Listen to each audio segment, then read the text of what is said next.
the Hoodie here with your first official Milwaukee Sports Minute weekly update. Pretty exciting last week. Pretty exciting to get this channel started. You know, sports talk is something that means a lot to all of us here at the Milwaukee Sports Minute. You know, we were discussing the end of the Bucks season and the start of this Brewers season, and kind of realizing that our hype going into it was kind of lower than in the past, and I think that's just due to kind of a void in sports talk for the local market here in Milwaukee. So we're going to try to fill that a little bit, bring some positive voice to your speakers. What you can expect from us is essentially, it's going to be incurable optimism. We think the Brewers can win every game. We think the Bucks should win every series that they're in. At least one of us here thinks the Packers should win every game they're in. Maybe this year I'll convert. Oh yeah, we're going to work on it. We're going to get them fully over to the Packers here by the end of the season. But so essentially we're going to be here with you all season. This is definitely a work in progress. This is our first podcast long forum conversation that we've ever had. So it might be choppy. It's going to be some different formats from time to time, but essentially we're here to kind of grow throughout the season and excited to see what it can become. Definitely. And, we're going to try everything from some YouTube stuff to some short videos and long form things, and we kind of want to hit everything. So if there's something that you're interested in hearing about or a medium that you like, put a comment up, tell us about it. This is for you guys as much as it is for us. Essentially we definitely want to build up to where we have some, fan interaction. The Hood and I can sit here and talk sports with each other for hours, and we've been doing that for over a decade now. But we really want to hear from you guys as well. So I'm going to have all the links to our other pages and to our email on here. And it's pretty small. I'll give you my number if you want to text us. However you want to get a hold of us here, we are here for the people. And like I said, incurable optimism. We are going to, be looking at the bright side all year long. At this point, I think the Brewers' projected record is what? 161-1. Yeah, we let one slide on opening day there. Unfortunately, this is not going to be the perfect and 162-0 season. But essentially, I think we can get on a roll and, really rip off 161 here, no problem. Easy. So let's start with our most recent Milwaukee Sports Championship team, and we'll talk a little bit about the Bucks here. Well, it was interesting last week for our Milwaukee Bucks. After they kind of took a whooping from the Celtics, they were to bounce back, win 3 in a row. The standings are getting down there. Most of the positions are locked up. Going into the playoffs, it has been a clear example the last few weeks that Coach Budenholzer has been setting his lineups for the playoffs. You are starting to see some of those minutes per games go up, and a few of those players kind of fall off the back end and not end up in the lineup. Hood, my question to you is, how many people do you think deserve to see the floor in the playoffs? What is your ideal playoff rotation for the Milwaukee Bucks? Deserves an interesting question, because I sort of feel like everyone on the team almost deserves this chance to play in the playoffs, even Beauchamp. But I do think we're probably going to see different rotations based on our matchups here. Well, some interesting look in the last couple weeks. Some players that you wouldn't expect to kind of be riding the pine. A couple names come to mind that have kind of been on the back burner. Are some players that have really had impact in the past couple years. Mostly I'm thinking of Pat Connaughton and Wesley Matthews. Two players that, have been a pretty solid part of the rotation, that if you look at the last few games when Coach Bud has cut it down to that, 7 or 8 man rotation, those guys are only getting a few minutes a game, and essentially when those minutes are on the floor with Thanasis Antetokounmpo, you can assume that they're not the most quality minutes and that you're not really preparing for a deep playoff run. And like I mentioned in the Sports Minute the other day, where I think Pat Connaughton made the largest impact is on his ability to crash the boards, and that's going to really be on some of these other players to, make up that effort-based stat.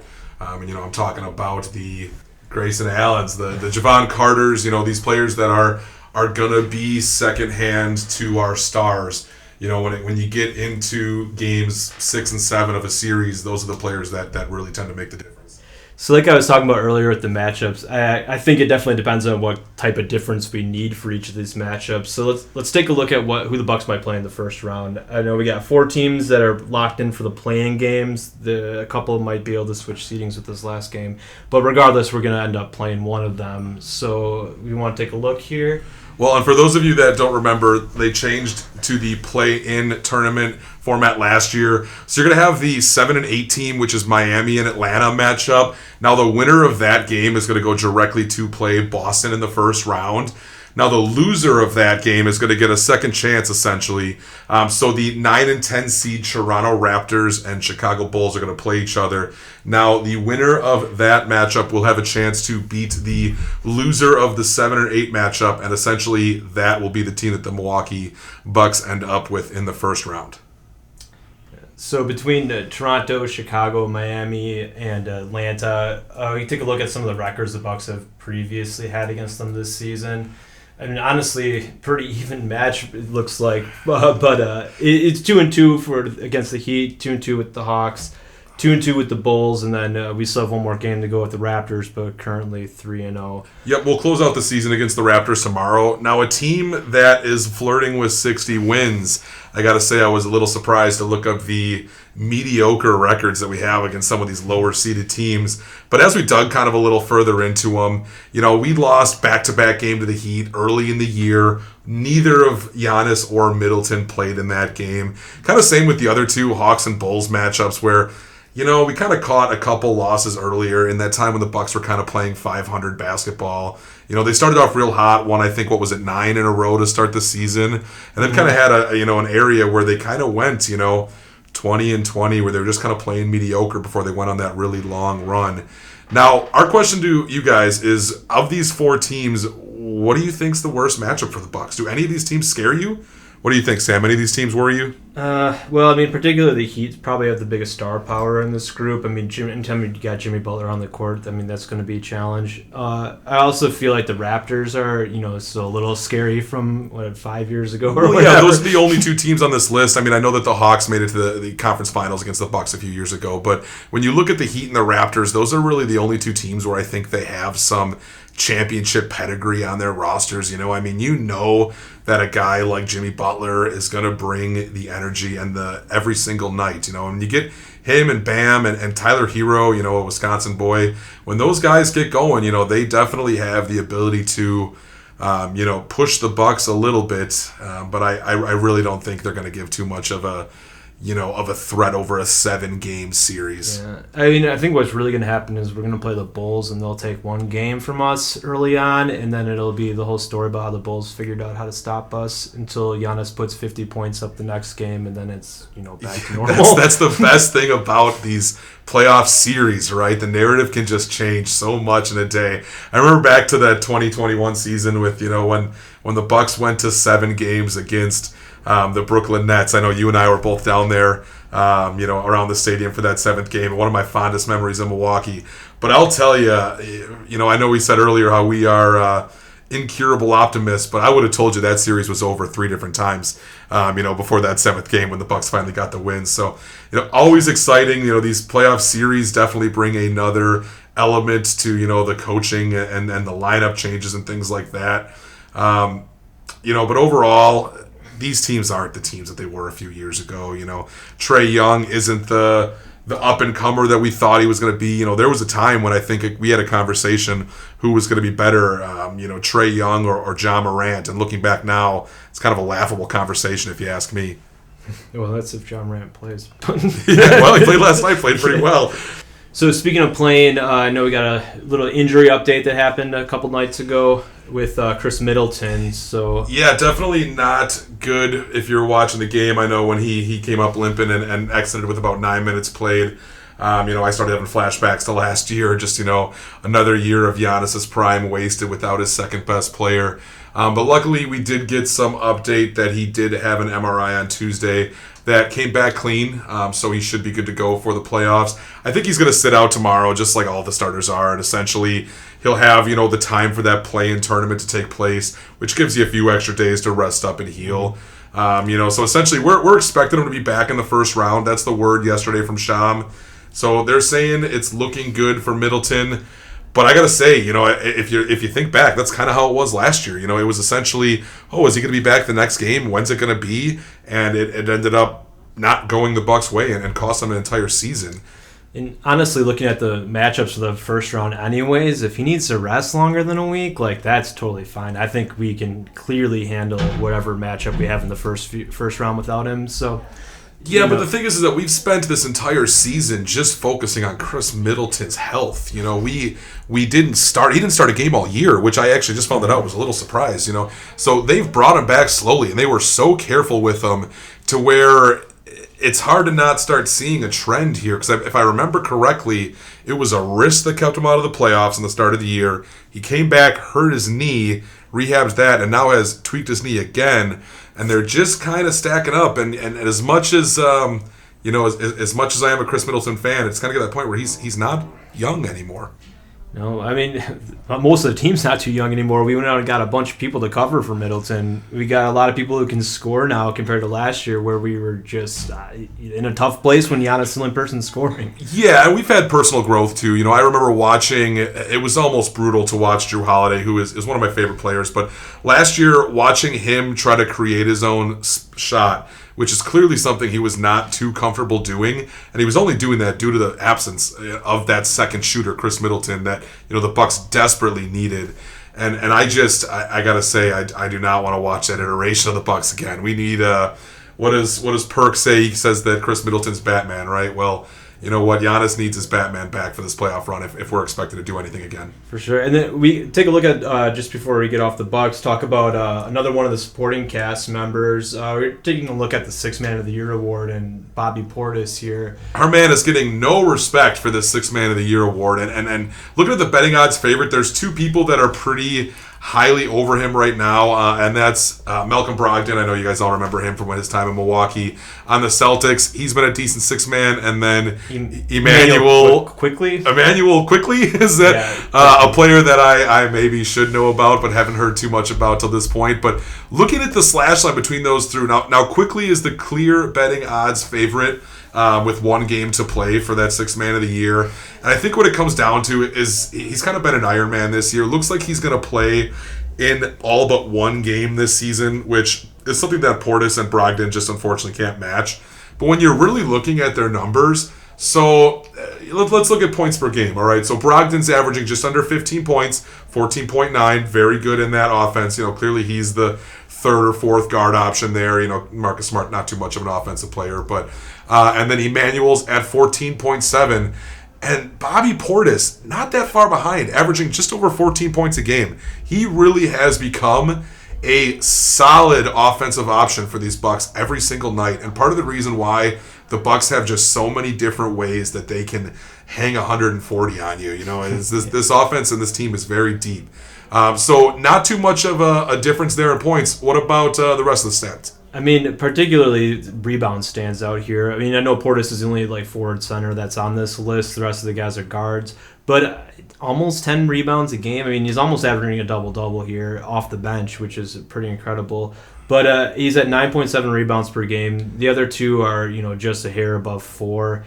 And he lacks a little bit in the assist department. But, I mean, almost 6 more rebounds than the other two guys. And it's not like the other two are putting up, they're both averaging, 3.5 rebounds a game, which, for the amount that they both control the ball coming up the floor compared to a forward, like you said, forward center like Bobby Portis, that's just not that big of a difference. I really think, I know we kind of mentioned it before we came on air here, that if Bobby was just able to stretch that 9.7 and do a 10.0 in his rebounds there, I think that the betting odds would have flipped in his favor. Yeah, the averaging a full double-double off the bench. Hard to deny, right? Hard to deny. Yeah, it's a better storyline.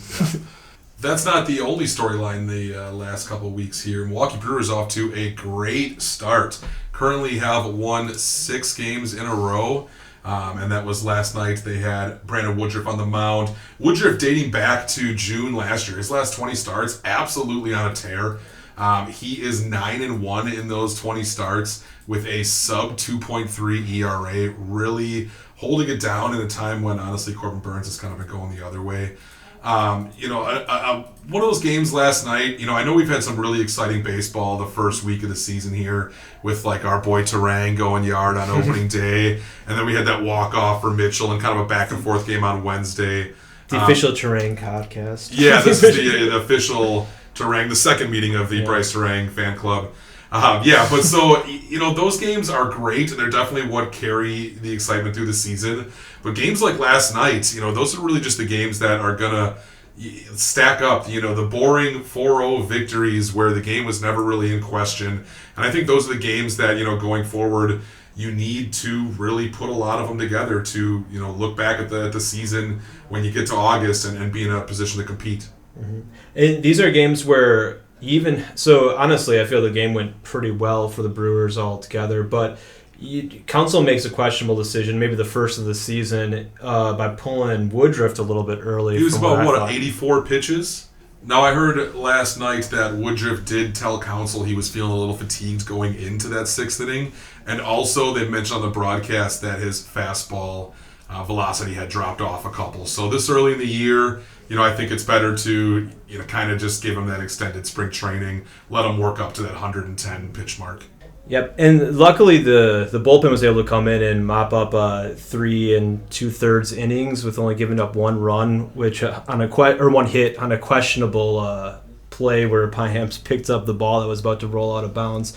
But regardless, it's a kind of win like this where we didn't even have to use our closer to just get a clean shutout of a great offense, because I think this bullpen's actually got some arms that maybe we haven't heard of before, but are probably going to play some pretty key roles in games in the future. Well, and with the way that they changed the schedule, we're not seeing our division rivals as much as we have in the past. So we were saying there's only 4 series against them this year. And it seems like this happens every year for some reason with the Cardinals. But if you look at the schedule as a whole, we have this 3-game series, a series in St. Louis next month, and then we do not see the Cardinals again until the end of the year, where we play them 7 times in our last 13 games. And I'll tell you, if this season goes and kind of lines up how everyone in Milwaukee is at least hoping it lines up, those 7 games are going to be massive down the stretch. I mean, huge down the stretch. Well, and you know what? The Cardinals are kind of off to a rough start now. This is, I think, the worst team ERA, or at least starter ERA, that they have had to start a season in franchise history. So if we could take advantage and get 2 out of 3 at least, maybe go for a sweep in this series, really kick them while they're down, I think that could really pay off kind of later in the season when you're looking at those tiebreaker situations. Definitely. And coming off of a big series sweep against arguably one of the best teams in the NL, or at least another competitor. Yeah, at least another competitor. For sure. And maybe even like 2 of the best lineups we're going to face all year in the NL with the Mets and the Cardinals. Well, and don't look now. I believe after this series we're going to San Diego, so there's no break. Our pitching staff is facing the best of the best the National League has to offer to start the year. And we're starting off with 3 shutouts in the last 4 games. I mean, pretty incredible stuff here. I don't even remember how long did it take us to get 3 shutouts last year? I almost don't want to look. I did see this off MLB.com, and I think we kind of talked that there's a potential that it is a typo, but they said the last time that a team has had 3 shutouts in their first 7 games was 1901. So we're talking over 100 years something hasn't done that. And you kind of said that you thought the game went okay last night. Well, anytime you get a shutout, I feel like they went a little more than okay. And crazy, if you asked me literally a week ago if we were going to have 3 shutouts in the first 7 games and Corbin Burns wasn't a part of any of them, I mean, that would have laughed. Yeah, I think we mentioned the other day that essentially everything you could have hoped going right with the Brewers is going right, except for the one thing that you maybe expected to go right, and that is a dominant Corbin Burns, which we have yet to see this year. Hopefully he can really work his way back. The Brewers, as we speak, are in their warm-ups. They're about to take the field again. In that Game 2 against the St. Louis Cardinals, we have Lauer on the mound tonight against Jordan Montgomery. So decent start to the year for both of them. They both picked up a win in their first outing. Looks like Montgomery got a little help from the offense. But really just looking to keep it going and hopefully be in a position tomorrow where we got Fastball Freddy on the mound looking for another sweep. Of course. And as long as streaks are going, Brian Anderson hit in every single game this year so far. So that's 7 games in a row.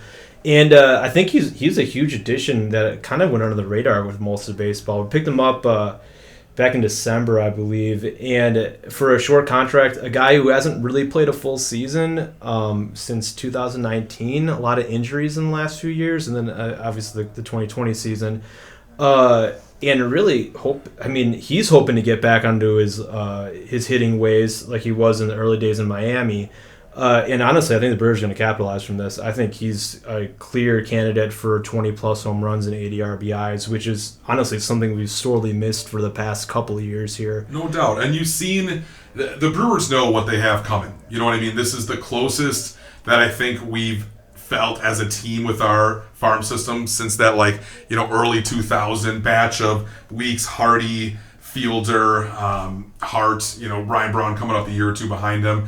That's almost the same situation where we're in right now with some of these young bats. But the issue kind of is that a lot of these bats coming up, there's really going to be a logjam in center field and really in the outfield as a whole. And I think that's kind of why they went after these players on kind of a short-term contract, like a Brian Anderson, like a Winker, and a couple of these. A couple of these guys that they kind of thought were just going to be maybe there to fill the gap until you can get a Frelick and a Churio kind of at that major league level. And I think there's a good chance based off, the very small sample size that we have this year that those players are going to be a heck of a lot more than placeholders. I think we could teach Yelich how to play first. If we let go of Rowdy eventually. Yeah, we were kind of talking earlier before we came on the radio is what is the path if Yelich isn't able to turn it around? And now, again, incurable optimists, we are the biggest Yelich fans around. He had 252 last year. That's pretty good. That's a lot better than he's hitting now. I mean, if he can turn it around and be even a shadow of the Yelich of old, this team really is going to have a top-to-bottom lineup. But looking forward down the line, I don't think there's any way that Yelich isn't on this team, for another 4 or 5 years based on that contract. I think it looks impossible to move it. I mean, I guess if he starts hitting, you can move him, but wouldn't you want to keep him if he starts hitting? So there's your problem. Yeah. Well, and then the thing is the way Yelich plays the game, I don't think he's someone that's going to take very well to a DH role, or something where he's not playing that left field spot essentially every single day. But we talked about the logjam in the outfield. I mean, Yelich is probably like the last log in the way of some of these young guys because, I mean, we've already seen it with Weimer and Mitchell. Mitchell's going to get the everyday start at center field. He's at least the incumbent. Someone's got to beat him out of that spot. Apparently not against lefties, though. He's out of the lineup again today against the second lefty of the season, and Weimer's taken over in center field. But Joey Weimer gets the opportunity with some injuries, and where's Sal Frelick going to fix? The guy's ready. Well, and you mentioned those injuries. That kind of brings me to another point. I know you kind of had some choice words about Taylor when he got injured a little bit ago, but you look at Tyrone Taylor, who plays center field normally, and you look at a guy like Urias, who plays third. Now they're saying Urias is going to be out quite a bit, and Taylor, I heard, just did have a setback where he shut down for a couple days before he resumes baseball activities. Do either of these guys have a spot for them when they come back? I think Urias definitely does because I feel like he's the type of project we don't want to give up on. Coming off of he's a highly touted prospect out of San Diego, so I think they want to hold on to him. Taylor, I think his days are done. Weimer's hitting. Unless one of these guys go on a complete cold streak or there's an injury. And Miller's the fastest guy in baseball, at least top 3. He's going to cover a lot of ground in center field, and like you kind of said, that Taylor injury might have been the best thing to happen to this young Brewers squad. I completely agree. It opened up a spot for Weimer to get up here because, say, Taylor's not hurt and Urias gets hurt, Taylor's just taking the right field spot, and and Anderson moves over to third. But with Taylor gone, you get an opportunity for all these guys. And I don't really see another way to get anyone else to really force Craig's hand on letting them play. Yeah, there's only so many at-bats to go around. And, Craig Counsell, I think he's a great manager. I think he's the man for the job, the man to bring this team a title eventually, hopefully this year. Well, it's got to be this year because he's going to have a job next year. I don't know if that's the case. I like Craig. I think he does some interesting things as manager, but he does tend to stick with people just a hair too long, in my opinion. Well, his contract's up after this season, and there hasn't really seemed to be too much of a discussion about him extending. So that's something to keep track of all season. He is the longest tenured manager in at least the National League. I'd have to look, but I think it's not the days of old where essentially you hand the keys over to a franchise for 6, 7 years, 8 years before you really are looking to replace or potentially get better. And Craig's had this squad for quite a while now, and it's don't get me wrong, we're off to a hot start, and I don't want to be a pessimist, but essentially the last few years haven't exactly gone how at least to match the expectations that we all had in 2018, 2019. Yep, certainly. But something we didn't have in the last couple seasons here is a bunch of new young guys and some brand new rules. So it's just a completely new look for the Brewers. So, well, yeah, I gotta ask, do you think that this pitch clock? And I gotta say, I'm enjoying watching more baseball in the last week and a half than I've watched in quite a while. I gotta say, is this pitch clock the best thing that happened to baseball? I think it's the best thing that happened for a while in baseball. Probably before my time. I mean, I don't think I really watched much baseball before the mound was even raised. So yeah, I think it's one of the biggest changes in sports. How you're talking about things like the shot clock or the 3-pointer that changed some of those sports like dramatically. I think this is a change that certainly makes the game more exciting for fans, and also subtly you don't even really realize that it's changing the game, because if someone didn't even know the pitch clock was there, you could watch the game and not even notice it. Yeah, but as someone that has watched quite a bit of baseball in my life, I gotta say I'm definitely enjoying the uptick in the pace of the game. When these games are the first pitches at 7-10, it's just nice to have the game get to its conclusions in the 9 o'clock hour, as opposed to you sniff extra innings or a close game with multiple bullpen changes at the end. Next thing you know, it's 11 o'clock before the game's over. And that's definitely a good change. I gotta say, it's like I kind of wish they had this pitch clock back in the day for a player. Actually, 2 player comparisons. The fastest pitcher I think I've ever watched in the starting rotation, Brent Suter. I think that guy would throw every single pitch before it got down to 10 seconds. And that being compared to, if you guys remember Kyle Loesch, the ex-Cardinal, when he was playing for the Brewers, that man would walk around the mound, hit the rosin bag, step off 3 times. Back at that time, I actually was working at the stadium for Friday's Front Row. Rest in peace, Friday's Long Island's. I know we all miss them. But we essentially would go into the day with one of those 2 pitchers on the mound and just know right away what kind of day it was going to be. Am I going to be at work for 3 hours and a quick game, close up the bar, get back, and be able to get myself out for a drink? Or is this one of those Kyle Loesch nights where, I might as well just get comfortable because I'm not going anywhere fast? Speaking of drinking at Miller Park, they actually extended the liquor sales past the 7th inning. I don't know what's the full extent. Yeah, so they used to cut off liquor sales after the 7th inning, and I honestly think this is a product of that pitch clock as well, because over the first homestand, I think it's 100% part of it. Yeah, I think the Brewers executives are looking at their profits coming from the bar and the amount of time that the fans are allowed to drink, and thinking maybe there's something we can do here to maybe afford that Yelich contract a little better. Well, guys, that's going to do it for our first Sports Minute weekly update. We appreciate you sticking with us till the end. We're going to be here with you all season, all year for every sport. So if you liked what you're hearing, drop us a like, give us a subscribe, and we look forward to hearing from you in the future.